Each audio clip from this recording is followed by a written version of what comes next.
오늘은 시편 26편 1절로 12절 말씀을 본문으로 해서 오뚜기라는 제목으로 하나님의 말씀을 선포하겠습니다. 오뚜기 제품을 광고하려고 하는 게 아니고요.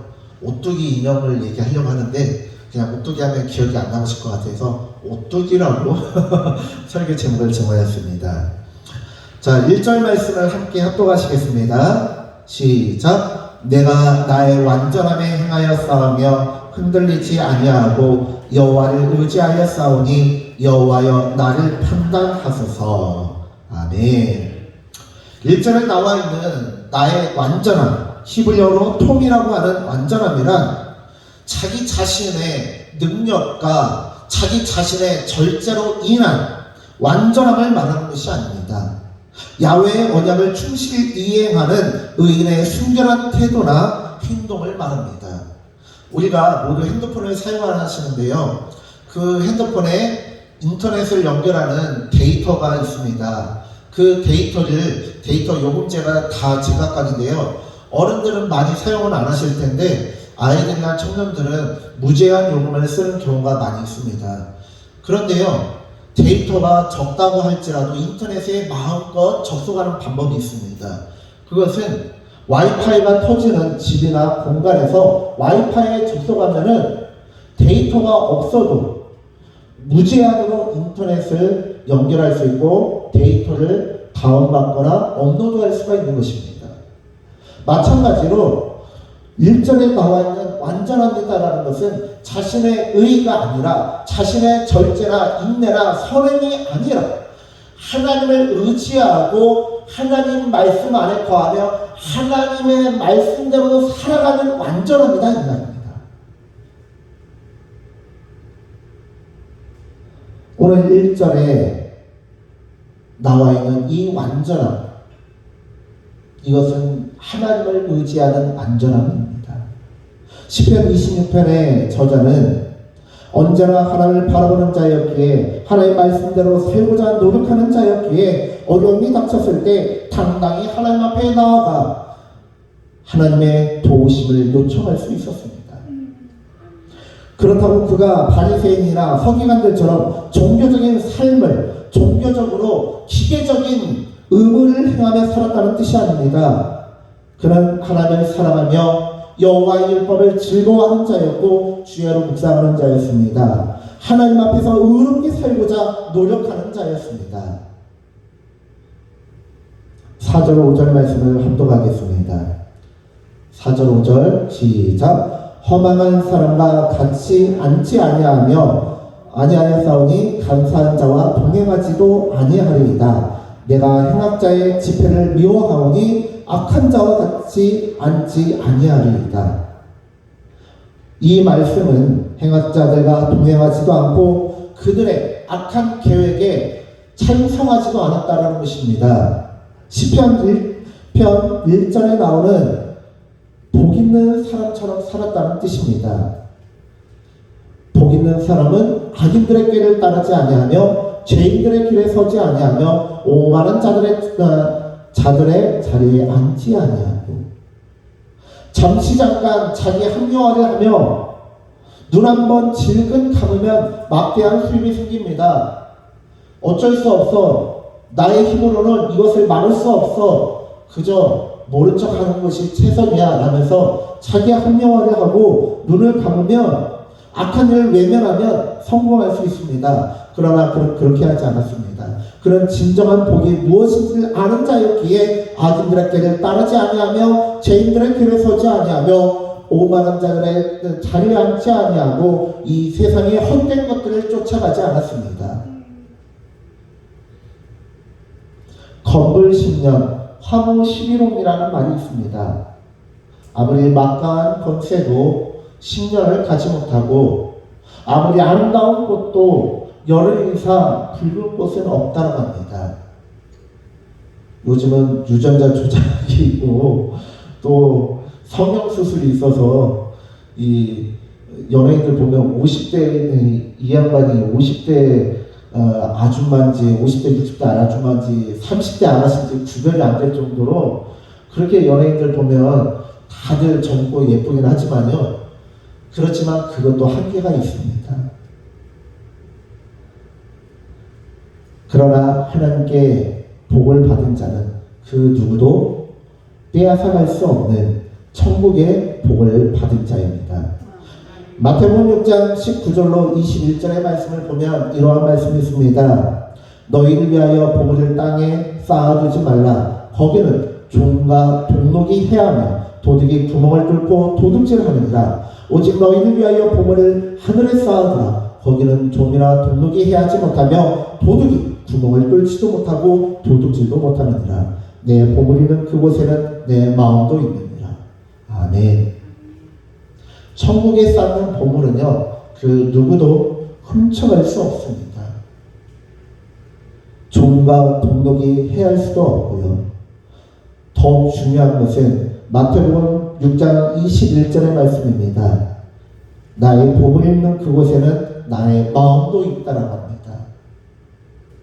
나의 목표가 좋은 차를 사고자 하는 것이라면 그 좋은 차를 사기 위해서 절약하고 더 많은 돈을 벌고자 노력할 것입니다. 집을 사고자 한다면 그 집을 사기 위해서 허리끈을 졸라매고 살 것입니다.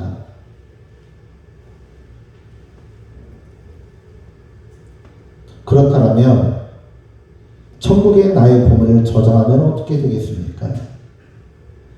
사람은 자신이 가장 소중한 것이 인생의 목적이 되고 그 목적대로 살아가기 마련입니다.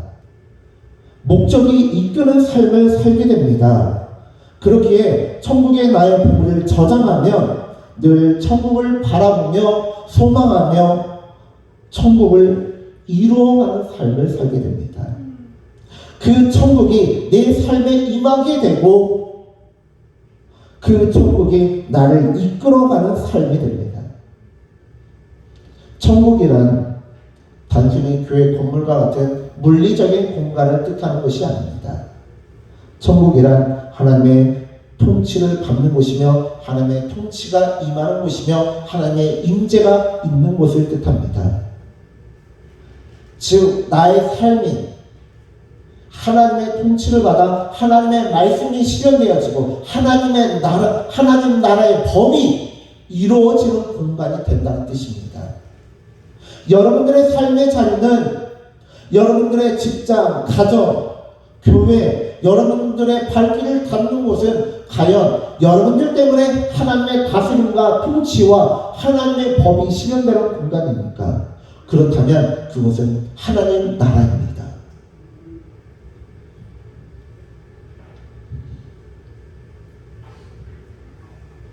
내가 잠깐 악행을 모른 척하고 악한 자의 손을 잡는다면 많은 유익을 얻을 수도 있을 것입니다.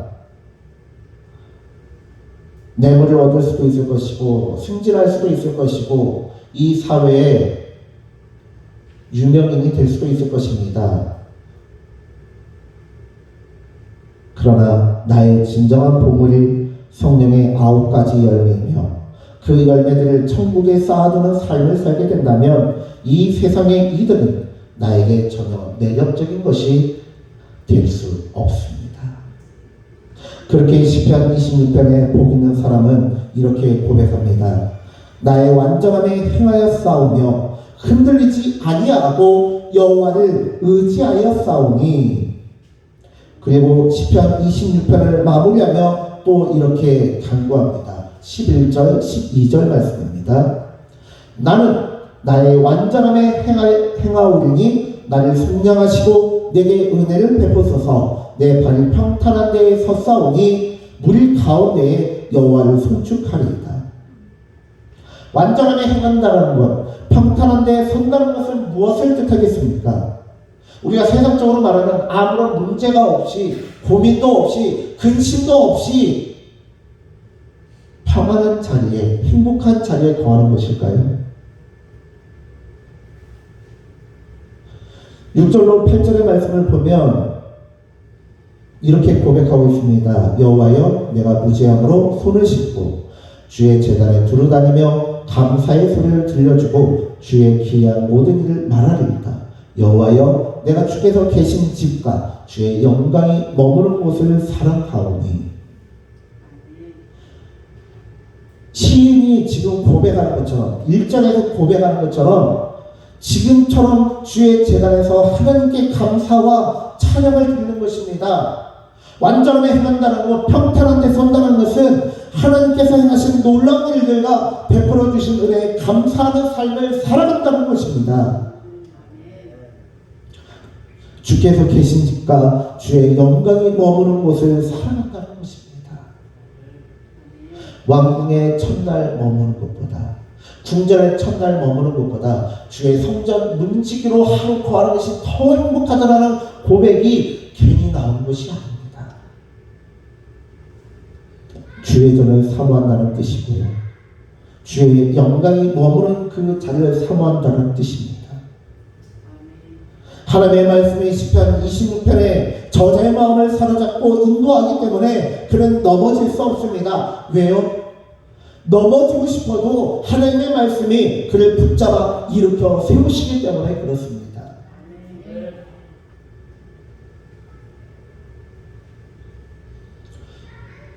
이제 은퇴하신 어떤 목사님이 설교를 하시는데요.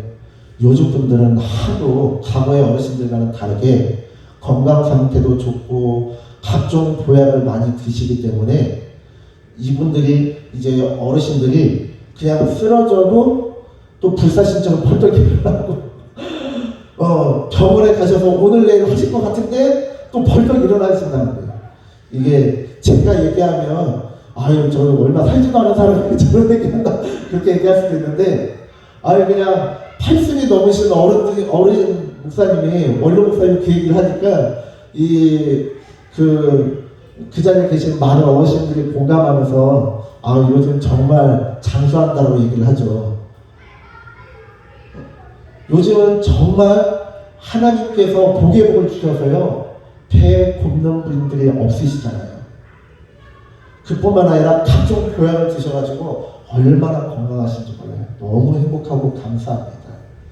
저는 아직도 천국을 소망하며 살아가지만요 장례 예배를 집례할 때마다 마음이 무너져 내리고 참 그래요. 제가 믿음이 없어서 그런지는 모르겠지만 그냥 그렇게 이별의 아픔이 너무나 싫어요. 그래서 제가 은퇴할 때까지 이 자리에 계신 분들은 천국 안 가셨으면 좋겠어요.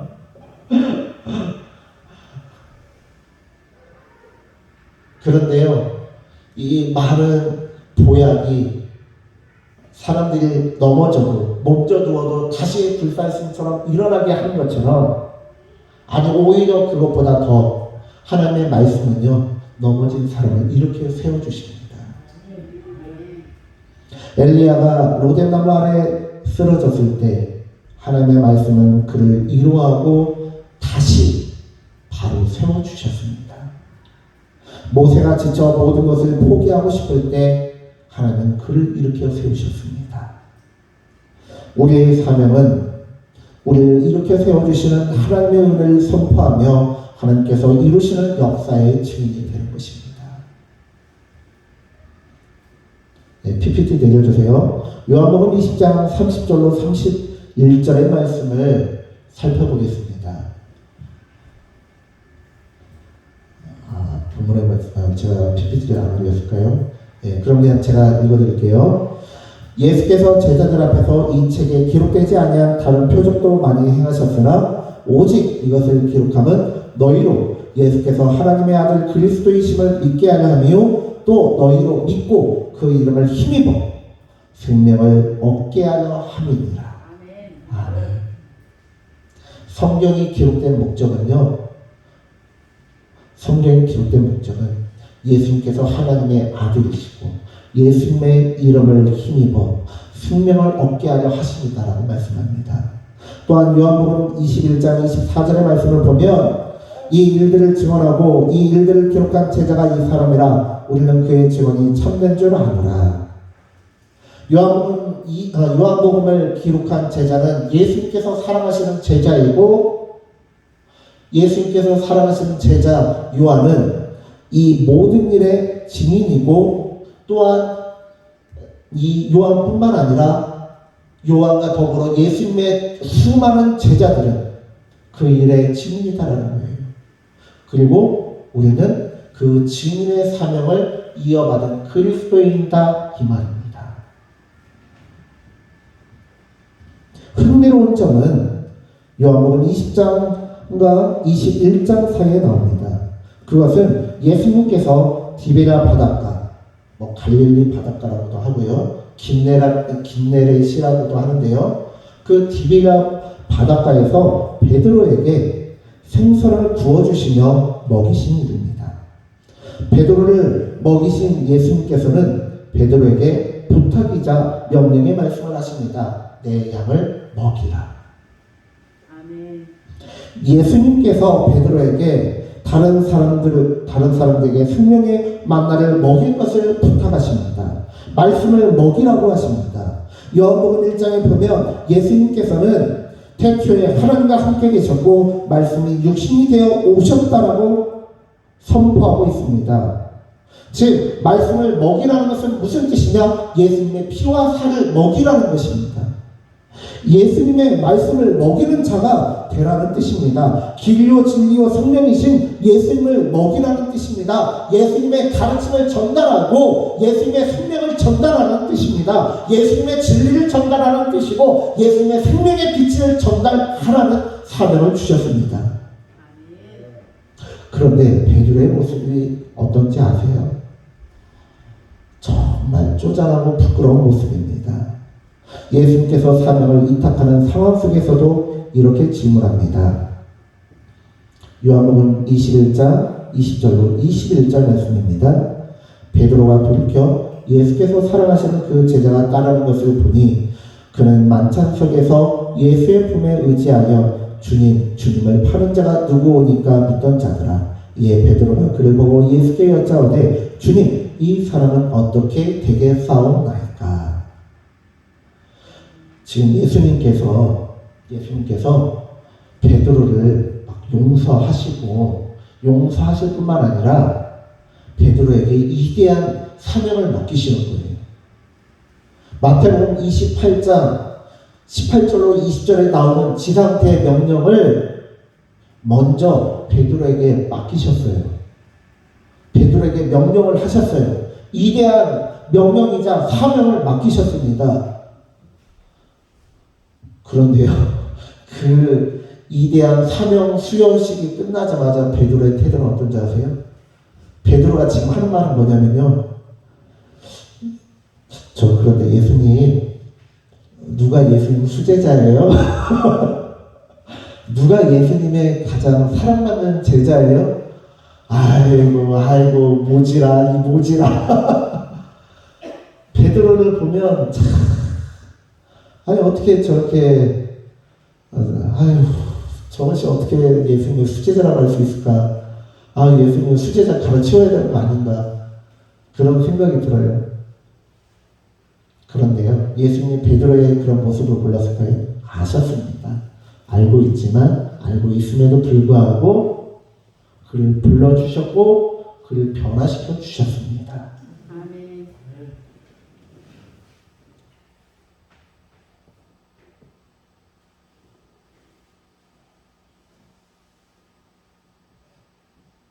때로는 주의 말씀을 전하다가 상처를 받기도 하고 나의 부족함으로 인해 의도를 하지 않았던 상대방에게 상처를 주기도 하는 나는 연약한 자입니다.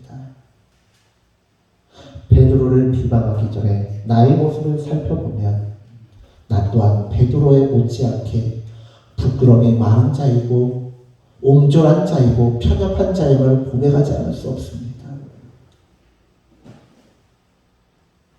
이 자리에 계신 모든 분들, 나를 본받으라라고 말할 수 있는 분이 있습니까? 나를 따르라라고 말할 수 있는 분이 있습니까? 우리 모두는 100세 시대를 살고 있는 우리 모두는 100세를 살 뿐만 아니라 1000살을 살아도, 성경에 나와 있는 것처럼 1000살을 살아도 그 연약함과 부끄러움을 내려놓을 수는 없는 연약한 인생입니다. 제가 오늘 우리 성도님들과 같이 부르고 싶었던 찬양이 있는데 주는 완전합니다라는 찬양이에요. 그 찬양의 처음 시작은요, 나의 연약함을 고백하는 거예요. 주여 우린 연약합니다. 이렇게 시작하는 찬양인데요. 제가 가사를 몰라서 더 이상을 못 불러요. 그런데요, 우리는 정말 연약해요. 그리고 이 복음성가의 마지막은 무엇으로 마무리하느냐? 나는 연약하지만 주는 완전합니다. 주는 완전하다라는 거예요.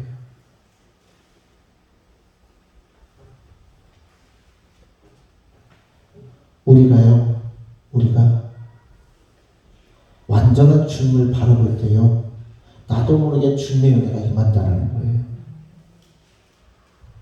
주님의 은혜에 우리가 흠뻑 젖으면요, 우리가 생명의 샘물을 옆 사람에게는 줄 수 없지만요, 하다못해서 내 몸이 은혜의 담배로 흠뻑 젖잖아요. 그러면요, 내가 옆 사람을 껴안으면 물은 줄 수 없지만 내 몸을 흠뻑 적신 그 물로 인해서 옆 사람도 젖어 들어갈 수 있다라는 거예요.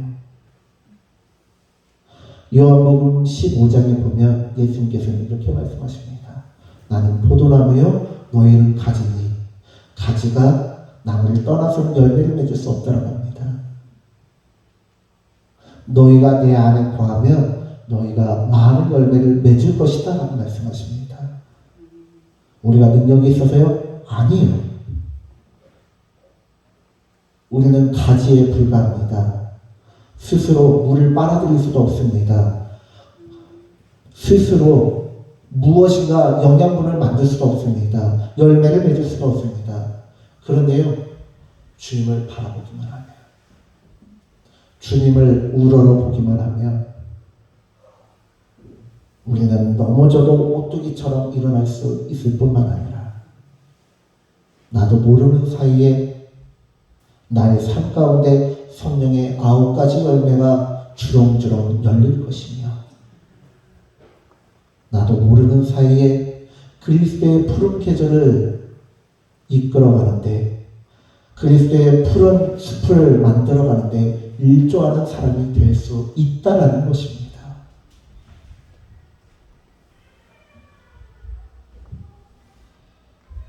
사도 바울은 이렇게 말합니다. 너희는 내게 듣고 본 말을 본받으라고요. 내게 듣고 배우고 본 말을 본받으라고 합니다.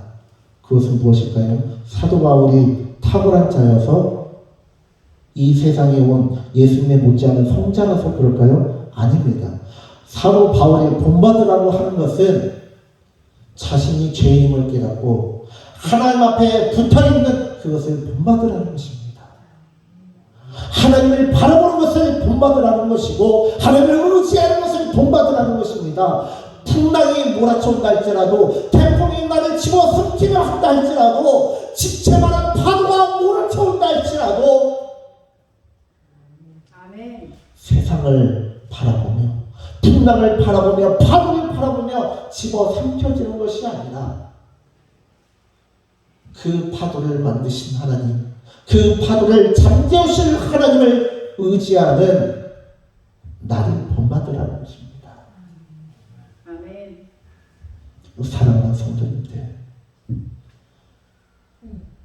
우리가 주님 안에 거하며 주님의 말씀을 사모할 때, 그리고 그 말씀이 내 심령의 중심에 있고 내 삶을 이끌어가는 중심축이 되고 구심점이 되어질 때, 내가 하나님으로부터 벗어나는 것 같지만 다시 360도 돌아서 하나님 앞에 돌아오게 만듭니다. 넘어지고 싶어도 하나님의 말씀이 나를 벌떡 일으켜 세워주십니다. 사랑하는 성도님들, 주의 말씀을 즐거워하시기 바랍니다. 주의 말씀이 내 인생의 중심축이 될 수 있도록 가장 소중히 여기시고, 그 말씀을 의지하며 살아가시는 우리 귀한 성도님들 되어주시기를 간절히 축원합니다. 아멘. 기도하겠습니다. 주님, 아멘. 우리는 연약합니다. 우리는 부족합니다. 아멘. 그렇기에 완전하신 주님을 바라봅니다. 아멘. 완전하신 주님을 바라봅니다. 주님, 우리에게 데이터가 없어도 와이파이에 접속하면 무제한으로 데이터를 사용하고 인터넷을 사용할 수 있는 것처럼 아멘. 우리는 스스로 햇볕을 받아들이고 물을 빨아들이며 광합성 작용을 할 수 없다 할지라도 아멘. 주님 앞에 붙어있기만 하면 포도나무이신 하나님 앞에 붙어있기만 하면 주님께서 우리를 일으켜 세워주실 뿐만 아니라 열매를 맺게 하실 것입니다. 아멘. 우리가 주님의 말씀을 사모하여 평탄한 데에 서게 하시고 주님 앞에 나아가 주님을 찬양하는 영적인 오뚜기와 같은 자, 7번 넘어질지라도 일어나는 의인의 삶을 살아가는 자가 되게 하옵소서. 아멘. 감사드리며 예수님의 이름으로 기도드렸습니다. 아멘.